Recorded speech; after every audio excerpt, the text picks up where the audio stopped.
নকশিকাঁথার মাঠ কাব্যে tragic hero রূপাই, রূপে ও গুণে তার জুড়ি মেলা ভার।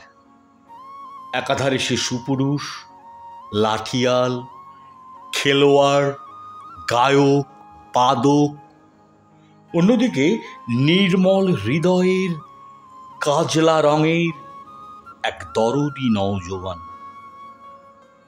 এ কাব্যের দ্বিতীয় পর্বে কাব্যের নায়ক রূপাইয়ের রূপ বর্ণিত হয়েছে।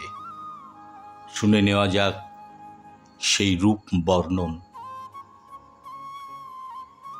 এই গায়ে এক চাষার ছেলে, লম্বা মাথার চুল, কালো মুখেই কালো ভ্রমর, কিসের রঙিন ফুল।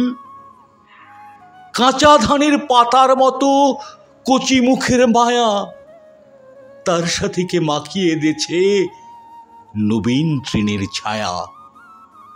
জালিলাওয়ের ডগার মতো বাহু দুখান সরু, গাঁখানি তার শাওন মাসের যেমন তমাল তরু। বাদল ধোয়া মেঘে কে গো মাখিয়ে দেছে তেল, বিজলি মেয়ে পিছলে পড়ে ছড়িয়ে আলোর খেল। কচি ধানের তুলতে চারা, হয়তো কোনো চাষি, মুখে তাহার জড়িয়ে গেছে কতকটা তার হাসি। কালো চোখের তারা দিয়েই সকল ধরা দেখি, কালো দাঁতের কালি দিয়েই কেতাব কোরআন লেখি।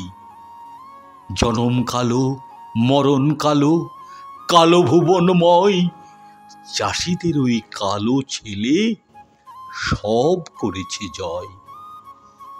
সোনায় যেজন সোনা বানায়, কিসের গরব তার, রং পেলে ভাই গড়তে পারি রামধনুকের হার। কালো যেজন আলো বানায়, ভুলাই সবার মন, তারই পদরজের লাগি লুটায় বৃন্দাবন। সোনা নহে, পিতল নহে, নহে সোনার মুখ, কালো বরর চাষির ছেলে জুড়ায় যেন বুক। যে কালো তার মাঠেরই ধান, যে কালো তার গাঁও, সেই কালোতে স্নান করি উজ্জ্বল তাহার গাও। আঁখড়াতে তার বাঁশের লাঠি, অনেক মানে মানি, খেলার দলে তারে নিয়েই সবার টানাটানি। জারির গানে তাহার গলা উঠে সবার আগে, শাল সুন্দি বেত যেন সকল কাজেই লাগে। বুড়োরা কয় ছেলে নয়, পাগাল লোহা যেন। রূপাই যেমন বাপের বেটা, কেউ দেখেছে হেন। যদিও রূপা নয় গো রূপাই, রূপার চেয়ে দামি, এককালেতে ওরি নামে সব গাঁ হবে নামি।